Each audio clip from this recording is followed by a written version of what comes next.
Well, welcome everybody to this week's Menlo Midweek podcast. My name is Mark. We have Brett with us today. I am here. Thanks for having Phil's me. back. Hey. Yay! What's up, everybody? And we were talking about lags before this. We have some Copenhagen jet lags and we have some Disney jet lags. And then I just feel like I'm just kind of lagging in general. Brett, how the heck was Copenhagen? It was great. Good. Yeah. We, my wife and I kind of have this tradition of at Thanksgiving we go to Europe. We kind of say, "Sorry, family," and we go to Europe and visit their Christmas markets because we love Christmas. Yeah. And we heard Copenhagen has some great ones, and we found some great deals, and so we're like, "Why not?" So yeah. Did it feel like the Christmas movies? It did. It could have used some snow. We had some rain, but to get the real Christmas movie magic, you need to have that snowfall. Right. We're going to talk a little bit more about Christmas movies with you in just a second. But we're dying to know, Phil, Disneyland, was it the happiest place on earth? And did it feel like Christmas threw up inside of Disneyland? It was definitely fully Christmased up, which Yep. is fun. And I have a enjoyment of Disney. I think the tension I feel with Disney is I would like to enjoy it for 4 to 6 hours at a leisurely pace. Yeah. But it's $1 billion to go there. So whenever we go, like every couple of years, we'll go for one day. And you can't really take it at that pace or for that number of hours. So it's like open to close every moment. You do all the things. And I literally had 7 rides that I was in line for where the ride broke while I was in line. Really? So you're there with like a 10-year-old and a 5-year-old. And the older kids are great. Alyssa's great, obviously. But you're like trying to just keep it together. Yeah. And some of them, it was like, wait a few minutes, it comes back. Some of them, like Space Mountain, we probably waited for an hour. And then they were like, hey, it might start again. It might not. We waited for another 30 minutes, and they were like, never mind. So then you get off. And thankfully, that one, they like gave you basically a lightning pass that you could come back when it reopened. So it did. We got to ride it, which was great. Cool. So, yeah, I think it was a Disney day. So I'm glad we got to do it. Wells went the last time. He was 3, and he enjoyed it. Yeah. This time, I think he was able to like fully appreciate all the things and all that. So he was running full speed for sure. And Alyssa loves Disney, so I think we could go for 5 days in a row, and she'd be all about it. So I'm glad we got to do it. I'm glad I'm home. Yeah. That's all I've got to say about that. Yeah. We're glad you're home too, Phil. Yeah. It's almost like you just kind of jump straight into like an ultra marathon. It's like Yeah. I mean, I only walked 8 miles that day, so it's not an ultra marathon, But 14 hours on your feet? oh yeah. Yeah, that'll get you.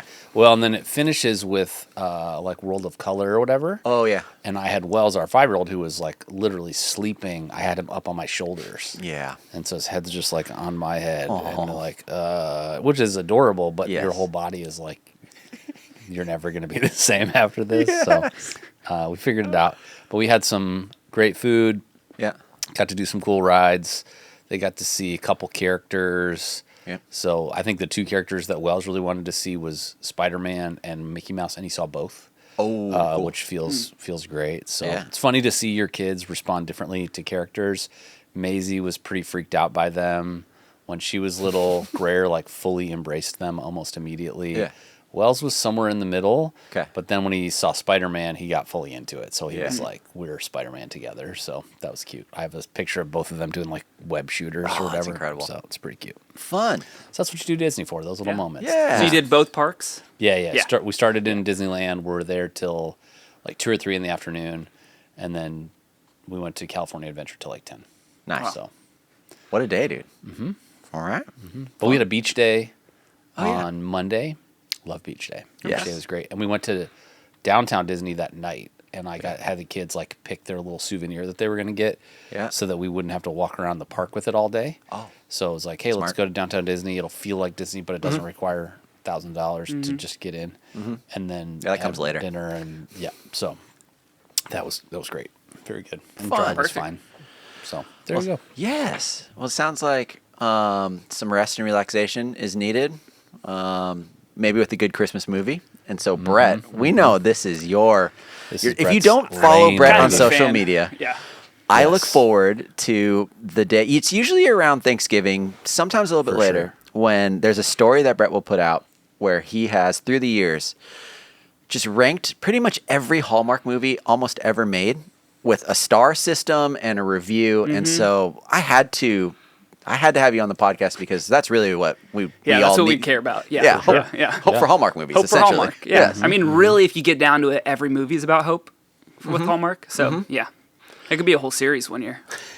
Hope for Hallmark. Yeah. Yeah, there we go. Next, come in Menlo Church 2025. Christmas at the Hallmark Christmas movies. at the Hallmark Yeah. channel. Christmas at the Hallmark channel. So, Brett, if we wanted to watch let's go with a 3.5 star or higher movie. There are quite a few. I think so. How would I start this? It's important to say that Hallmark movies are not good movies. So, like, you have to go into it knowing you aren't going to get an instant classic. So when I think about, people ask me this all the time, they're like, oh, that's really a good movie. I'm like, no, compared to something like, I don't know, The Elf, which I feel like is a classic Christmas movie. This is not like that at all. But I like the ones that are kind of friendship, fun, make you laugh. They're all predictable and maybe slightly different than the normal Hallmark template. And so, there's some good ones. There are 39 new ones this year. I was going to say, are they playing all new ones every year? Or do they like run them back? Yeah, no, all new ones. So this year, 39 are being released. Wow. I've watched at this point. That's like, wait, what? Just a lot of movies to make in a year. Taylor and I think we've watched about 21 so far. Oh my. All new ones. Goodness. All new ones. And so they started in mid-October. And they'll go until the week before Christmas. Do you think they're taking submissions for new categories to describe this? Because, like, what would they normally be just called holiday films? Is that what they're referred to right now? I'm sure they use AI. It's funny watching the different years and wondering who was in the writer's room because you see some themes in all of them. Like this year, I think they had to be talking to a therapist and they asked, like, what are the number one things that you're talking with millennials and their parents? Because so many are dealing with, like, the parents not able to let go, the kids struggling with the parents who are trying to set them up with somebody. And I'm like, there's something going on here. Yeah. Yeah. I just think if they're looking for a category, I have one. Hallmark movies found under the genre disposable nostalgia. Yeah. You're welcome. 39 movies 39 movies. Yeah. that are just never going to get watched again. Yeah. Yeah, that's true. Like, Yeah. ever. Yeah. There's like made for TV and made for the garbage can. That's different. But they're great to have on in the background. Like, you get a warm cup of hot chocolate. Yeah. You know, we actually bought a card game this year that's supposed to go along with Hallmark movies where whenever it happens, you lay it down and you get the points. And so now Taylor and I are actually paying attention So this because is like we want Hallmark to win. bingo almost? Yeah, it is. Interesting. Okay. So, it's been worth it. That's good. What has been a surprising, like, you didn't think it was going to be good, but then it actually turned out to be pretty decent?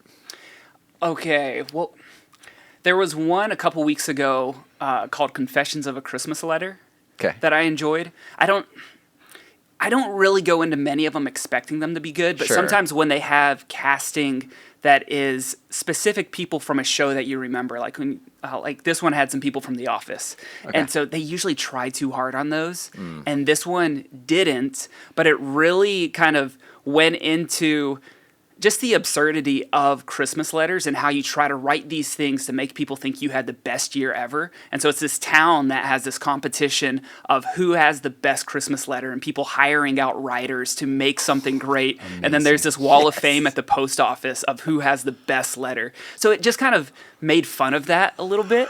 I think that's just called Facebook now. Yeah, it is. Yeah. But I really enjoyed that movie. Yeah. That's great. Yeah. What was it called? Confessions of a Christmas Letter. All right. Yeah. That's a good one. Yeah. We watched one with Lindsay Lohan in it from Netflix. And I just appreciated all of the references to other Lindsay Lohan movies that she would make during this Christmas movie. So I thought that was fun. I do think you're right, though, like setting your expectations of this is going to be hokey and cheesy. Yes.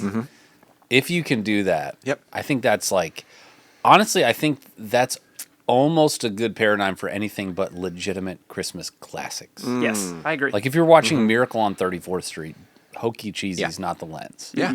But if you're watching most current, even like ones that I think are not trying to be campy, like I think that's probably still a good rule of thumb.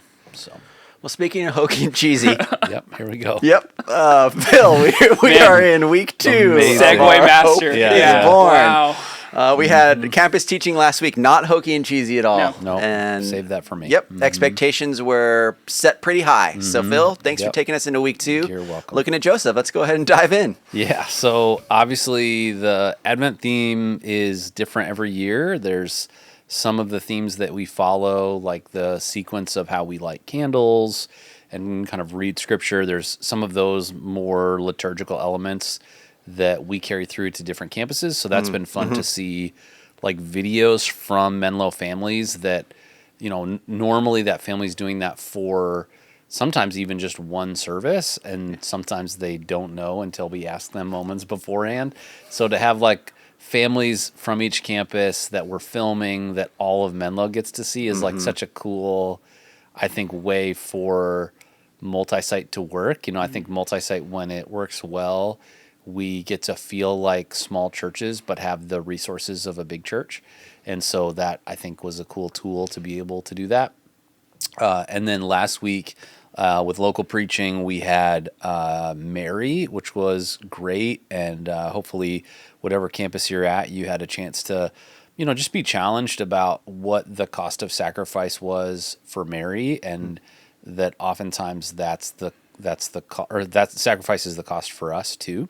And that certainly builds throughout the whole series. But this week we talked about Joseph, and Joseph, I think, really wanted to try to do the right thing. But I think, like lots of us, doing the right thing in Joseph's mind started with him trying to figure out how to fix it and control it. Yep. And I think, like with all the best of intentions, like I'm not throwing any shade at Joseph. I think he really did love Mary and really did want to try to find a way to help her. I think it seems as though the idea that they were going to live happily ever after was entirely gone. So then it became like, what should I do? On one end of the spectrum, it's like the nicest possible thing I could do is figure out a way to quietly divorce her so that she can go on with her life and she doesn't get socially ostracized. She probably has to move away, but no one will bring judgment against her if she'd been found guilty of adultery, which could have included stoning.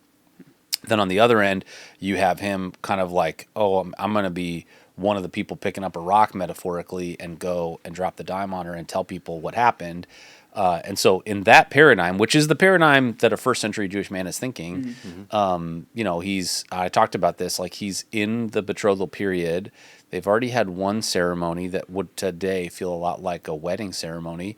He's probably working on the house that they're going to live in. She's like learning some of the things that would normally be associated with mother and wife. They are getting ready for all the things that would normally come with a Jewish wedding ceremony. When the events of last week happened.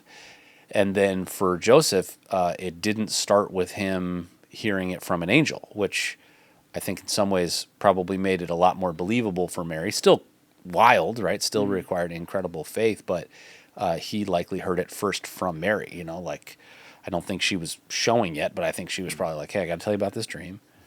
And also, I'm late. Like, super late. And he's like, for what? Because they've never been together, And so I joked around about, like, what would that conversation have been like? Mary's like, hey, so I know we haven't been together, but, like, I'm pregnant. Don't worry, it's not your kid. It's God's. Like, those are probably some weird conversations that had to take place. And then we get dropped into the thought process for Joseph, who's basically saying, like, how can I deal with this? And he starts trying to kind of control it, handle it. And I talked about some ways that we control and handle stuff. Yeah. Not just in terms of the type of deal that Joseph made, but also I think, like, just in general, I think we sort of deal with stuff. Like we might say, what is a way that I can fix it? But I talked about some of us, we're trying to figure out what's the leverage we can get with God. Sometimes I refer to this as ATM God, where we go, God, what's the combination of behavior I need to give in order to get from you what I want from you? And even like people who've been Christians for a long time, this is the deal. And they feel like, well, I didn't get the thing that I wanted. I didn't get the person that I wanted. I didn't get the opportunity that I wanted. I did what I was supposed to do. God, why didn't you do what you were supposed to do? That's not obedience. That's manipulation. And then I talked about overcompensating, where we're like, God, I don't really want to let you into this part of my life. So instead, I'll like really let you into this part of my life, which God's like, no, I want into that part. And then performing, right, where we're actually not genuinely expressing what's true inside of us. We're trying to show up to impress people, or in some weird twisted way to impress God.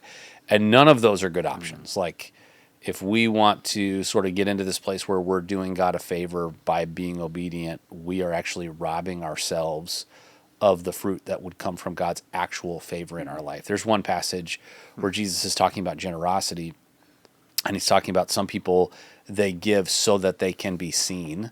And he's like, I'm glad you got noticed, because that's the only credit you're getting for that. Like, you're not going to get credit from God. You should actually give in a way that maintains confidentiality and secrecy, so that there isn't a big parade for what you do or how you do it. So then we saw the contrast of this amazing step of faith that Joseph took, where he actually did see an angel, and he took Mary as his wife, but did not, like, they were never together. They probably lived together, but not until she gave birth to Jesus.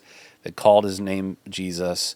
And we know the rest of the story, that like they raised him and loved him well, and all the things that would normally be a part of caring for a kid, even though he knew he wasn't the actual father of this child.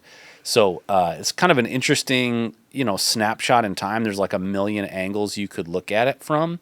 So I chose to look at it through the angle of when we think we're doing a favor for God, but really it's about God's favor in our life as we pursue a life of obedience. But I think in some ways, another angle that we could have taken it is this idea that Jesus is both chosen by God for this unique mission, but also chosen by Joseph as his adoptive son. And so like this very interesting kind of double chosen life that Jesus gets to live. But for us, I hope that as people think about the life that Joseph chose, there was this shallow level of obedience where he was kind of just doing enough to get by and doing it with a good heart. But then there was this massive step of obedience that certainly would have cost him at least his reputation, if not a lot more. And I think we all have that. Like, we all have the kind of obedience in our pursuit of God, the kind of sensitivity to what he's calling us to do, that's kind of shallow and allows us to get away with it, and maybe even have good reputation, with Christians. And then what does the real surrender look like, where I'm actually obedient, recognizing what God has already done? And that's where I hope we left people this weekend. Yeah. Wow.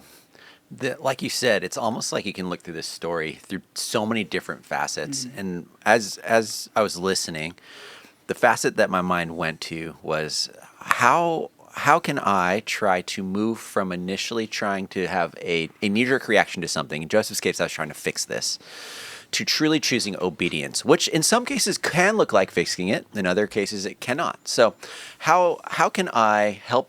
How can you help me, Phil, discern the areas in my life if I don't necessarily get to hear clarity from an angel?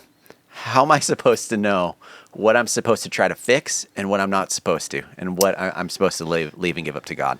Yeah, I mean, I think that the like best first step is always, where do I have clarity for sure? Like, where do I know I'm supposed to be obedient? I think if most of us started with like what we clearly know we're supposed to be obedient in, that would take up plenty of time. I think with Mary and Joseph, we see some like very devout, committed followers of Yahweh. Their entire life was built around it. They were walking through this like step of obedience around even what it looked like to get married in that culture. And then on top of that, like, that was the life they were already living. I think sometimes we get in trouble, like, so if we were to take this exact example and somebody would come to me and say, hey, I'm just trying to figure out what God wants for me. I'm not sure if I should like marry my girlfriend. Like, we've been living together for a while, and yeah, of course, like, we've been having sex, but I'm just really having a hard time discerning what God wants. Like, well, it shouldn't be that hard to discern that, because we know beyond a shadow of a doubt that the context for sexual intimacy is within the covenant of marriage. And that living together and sleeping together outside of that context is outside of the will of God for your life. It doesn't mean that God doesn't love you. It doesn't mean that there's not a path to restoration in that. It just means like the question mark of like, what should I do? I mean, I literally sat with someone having this conversation a week ago.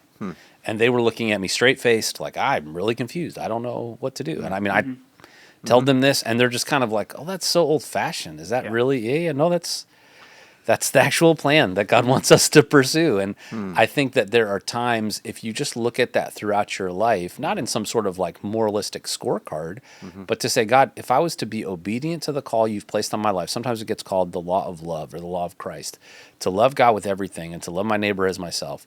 What would that look like? What would obedience to that look like at work, at school, with my spouse, with my friends, with my siblings, with my classmates?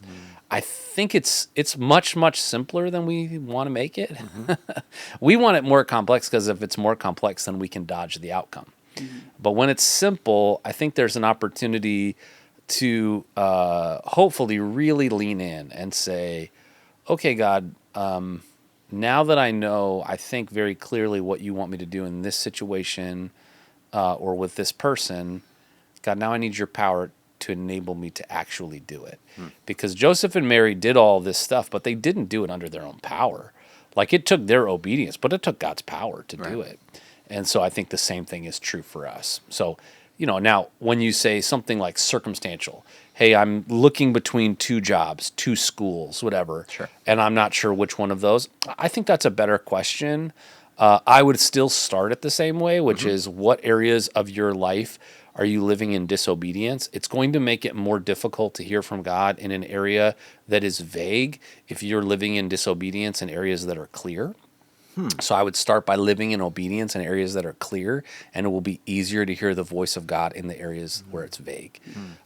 So, there are ways that we see that kind of show up when we talk about, hey, what does prayer sound like in this moment? Who are the voices of people that I respect that are trying to help me follow Jesus in this moment? What doors circumstantially are opening in this moment? Like, I think all those are helpful paths when something is vague, but it just becomes that overcompensation if I'm going like, God, I really want to know, maybe I want to be in ministry, but I'm unwilling to deal with this like really deep, dark secret over here. Well, God would say, before that, we should definitely deal with that. And I think that's probably more true for lots of us than we want to admit, right? If you're single and you're going, I'm looking for the person, you don't pursue God in obedience because you hope that by being patient, you'll get the perfect spouse. But it's likely you will not be able to both find, that was fun, both find the perfect spouse, which the perfect spouse doesn't exist. You will not find the ideal spouse, or the bigger problem, you will not be the right partner for that person unless you deal with the stuff that's the clear stuff. So long answer to a short question, but start with the clear and work towards the vague would be my quick answer. Yeah. If I'm trying to, let's say I'm talking to my friend, my neighbor, and they ask, how's everything going? What's going on? I'm like, I'm good. I'm just trying to live in God's obedience. And that person doesn't know what that means. Right. What are some markers in my life that could help me explain to this person, this is what I mean when I say that? It's good. I'm curious how you might respond to that, Brett.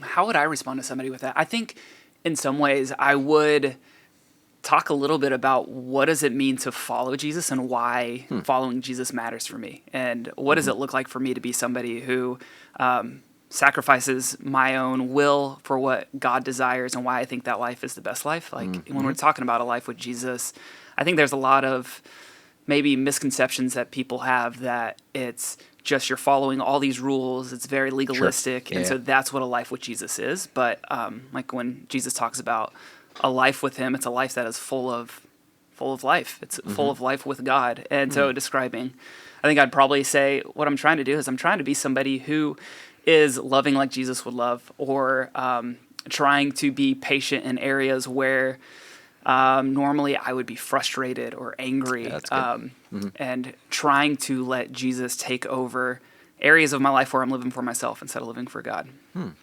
like that. Yeah, I think as I'm kind of reflecting on that question too, it would just be trying to develop in a way that I know makes me more like Jesus. That if I left Jesus' name out of it, it would still be qualities that are worth aspiring towards. I want to be a more hopeful person. I want to be more positive. I want to be more patient. I want to develop what we know as the fruits of the Spirit without necessarily saying, oh, I'm trying to be, I'm trying to stay on the vine, So I just want to Gonna start using that phrase. I'm just trying to abide right now. Just abiding with the vine. Yeah. Okay. I like that. Yeah. Yeah. And I think, the way that I think what's hard is the way that I might describe it to somebody, they would likely hear it. Like if I said some of the descriptors like Brett just did, somebody just go, oh, you're trying to be a good person. And I think I would probably push back at that description. Really?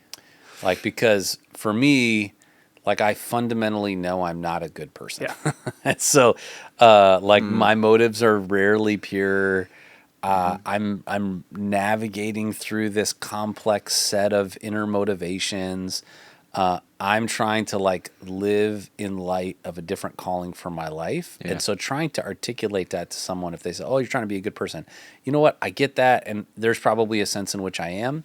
But I would say there's a bigger purpose and plan for my life that I'm trying to live in light of. I believe that something that God did for me and that he's done for everybody is worth actually my entire life. And every day is about sort of living more and more in line with that calling on my life. I would just want to do it in a way that, because I think for an unchurched person especially, they walk away from that conversation going oh, Phil, Mark, Brett, oh, he's such a good guy, such a good person.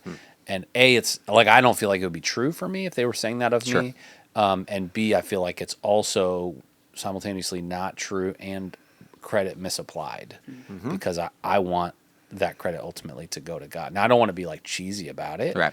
But I want to find a way to, even in an evangelistically understandable way, say, yeah, hey, there's a kingdom, there's a plan, there's something that's bigger than me that I choose to live in this bigger calling of. And I think everybody's going to say that a little different. Yeah. But I would encourage people to think through, you know what?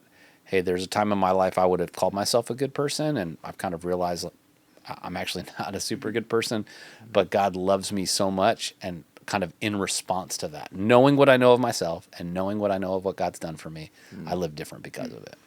That's such a crazy answer to tell someone too. Because I feel like everyone wants to be a good person. Yeah. Right. And if someone cuts up this podcast and they cut your voice saying, I'm not a good person. Right, sure. What that could do in media now, it's that's crazy because society's pull for us is to be quote unquote good people. And what's funny is every person is suspicious of other people actually being good people. Right. And if we're honest, if we're introspective, everybody's at least suspicious of their capacity to be a good person.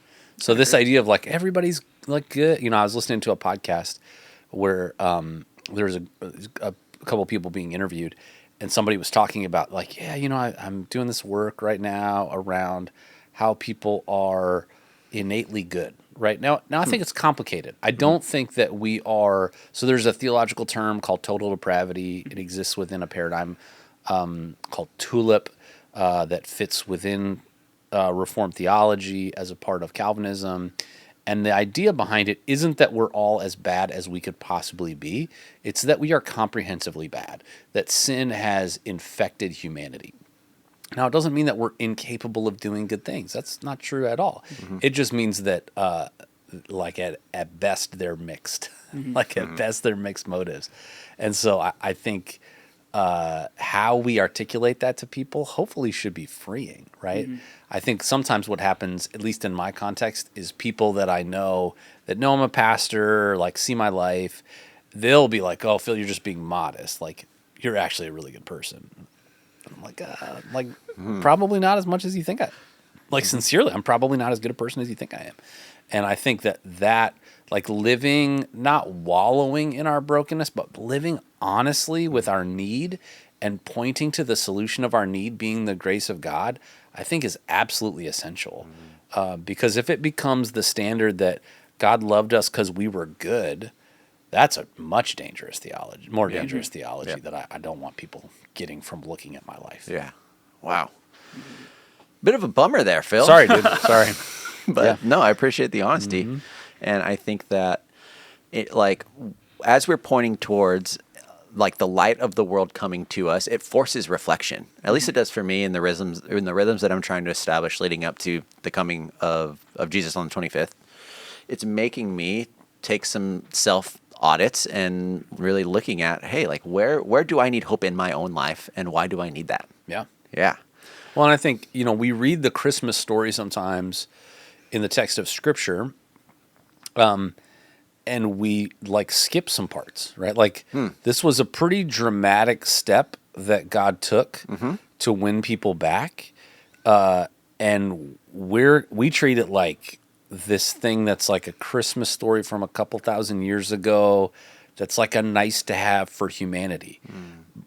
But really, what we read as this continuation of the Hebrew Scriptures marks 400 years between the Hebrew Scriptures and the New Testament, and 330 plus messianic prophecies where God's people, even though they didn't have all the details figured out, they couldn't have articulated it, they were waiting. Like they knew we need something we can't do on our own.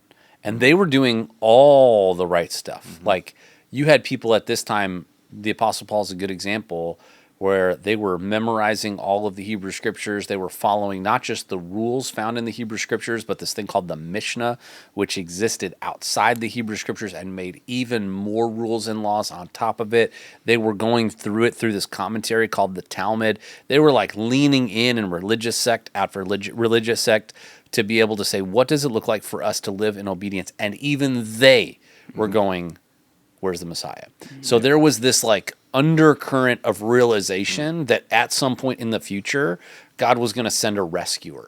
And so the idea that Jesus came, a rescuer doesn't come unless you need to be rescued, And I think sometimes we treat Jesus like we don't really need to be rescued. We need to be like inspired. We need somebody that like can encourage us. We need a good moral teacher that can serve as an example. But, when I teach on total depravity, I'll say, like, we weren't spiritually sick when we got saved. We were spiritually dead. The cross functioned as the CPR paddles to our soul. And I think this story, for me, carries much more weight when I remember that reality of humanity than when I go, oh, you know what, I just needed an air filter for a couple hours and then I was fine spiritually. Thanks, Jesus. The cost was far too great for it to be slight behavior modification, far too great for the God of the universe to send his son to save. Yeah. Wow. Thanks, Phil. So that's a great way for us to, again, try to see ourselves and our community, people that are in it, as in need of hope. And so I'm curious for you, Brett, how are you relaying that same message to students during this season? Are you guys going through the same thing that we're doing in, our sanctuary on Sundays? Does it look a little bit different for middle schoolers and high schools? How is hope being? How are we guiding our students towards hope? Yeah, obviously Christmas season, I think in every ministry is always looking at Christmas. Like in our kids ministry, we're looking at Jesus' birth. Student ministry, we're looking at it as well. Kind of the approach we're taking with our students, middle and high this year, is trying to kind of push aside all of the assumptions that we have about the Christmas story, like everything that has been shaped from Christmas movies or the stories that you've been hearing growing up, to look at what does the Bible actually tell us about what happened at that Christmas, to look at who is Jesus and why do we need Jesus, as well as why does the hope that we find on Christmas morning why is that also hope for us beyond Christmas? Yeah. That's not to spoil it for our students, but this weekend we'll be talking about kind of like when we wrap up everything at December 25th or December 26th, why we can leave Jesus out. And that when Jesus says, I've come that you may have life to the full, it's not, I have come that you can experience this joy of Christmas through the month of December or while Hallmark movies are airing. But it's like that you can actually have that life that Phil is talking about, or that hope in these terrible situations, in whatever we're going through throughout our entire life. And so that's kind of the approach we're taking at it with students. And I think there's also this beauty with the Christmas story, and this is something we talked about a couple weeks ago at students, is that the miracle of Christmas is in some ways not necessarily like all the things surrounding the Christmas events, but it is the fact that God actually came into our ordinary lives where we need his hope and said, I'm going to do life with you. And so for us living in a world where our students are constantly trying to be these extraordinary people, to get into the best schools, that we have a God who said, I don't really care about your extraordinary. I want to meet you in the ordinary, and I'm going to be with you in that. And so we're kind of trying to lean into that to help students see how Jesus is with them in all those moments. Love it. Thanks, man. What else, Phil? Yeah, I mean, I hope that one of the ways that we do stuff like Advent for families allows there to be one conversation. You know, there's likely times throughout the year where your child or student is hearing or learning something that's developmentally appropriate for their age and stage, and it's different than what you're learning. But a couple times a year, very intentionally, we sync that stuff up.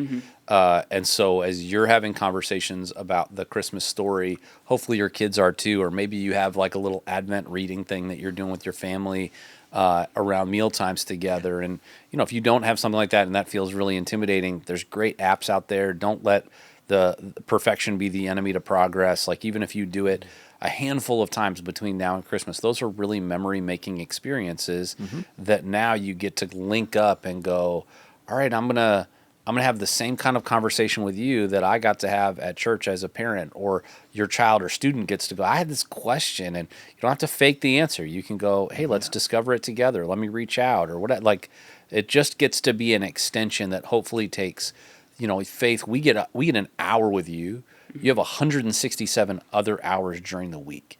And I think this season of the year is probably the most where the idea and message of Christmas, certainly oftentimes commercialized, but if we redeem it for the good of what it means to remember Jesus coming at this time of the year, that idea of Christmas can be redeemed very easily in way more than one of those 167 hours. So I hope the philosophy you hear from Brett for Next Gen and what you're hearing on a weekend message, and then you hear a song, or you watch a sweet Christmas movie, or you walk by your Christmas tree, or you see your Advent wreath up, you go, oh man, this is such a beautiful reminder of the length to which the God of the universe didn't just come to die for me, but came to live a perfect life on my behalf, as well as the neighbor who has Christmas tree set up and lights out front, but no relationship with God. They got a light on the outside, but not on the inside. And this is like such an incredible opportunity, not just for your faith to be integrated with your family, but for your faith to be integrated in relationships with people who don't know Jesus yet. And that's, I mean, Phil, you kind of threw me a softball for this one. For our kids ministry, with that, we've actually put together a kind of weekly Advent packet, in a sense, that goes along with what parents are hearing on Sunday mornings. And so it's Hope is Born, the family edition, that I know it started the first week of the series, so a couple weeks ago, but you can still pick it up at kids. But kind of our hope with that was trying to help parents figure out how to take what you're hearing on Sundays and talking about it with your kids. Because, you know, you hear, I mean, every month with our kids and student ministries, we provide parents with, here's what we're talking about. Here are things that you can talk about it at home. But that's what they're experiencing in their rooms. And I think there's something that is special about when parents begin to think about, how can I talk about what I'm hearing on Sundays and bring that into my home? And so that was a little bit of the hope with our weekly Advent thing. And so families can pick it up with their kids' ministry and create their own little manger things. We're going through Mary, Joseph, the shepherds, and the wise men, and then baby Jesus as well. But the hope was that let's bring this hope into your home. Yes. Well, thank you both for being on. Brett, thank you. I look forward to having you on as well. I think we're going to try to do some segments for Hallmark movies too. Oh boy. So I'll be ready. Recording some of those, so you can look out for those in future episodes. Phil, thanks so much. Hopefully we can all get recovered from our lags. Have a great week, everybody. Text us if you need anything. We'll see you soon. Bye. See you guys. See ya.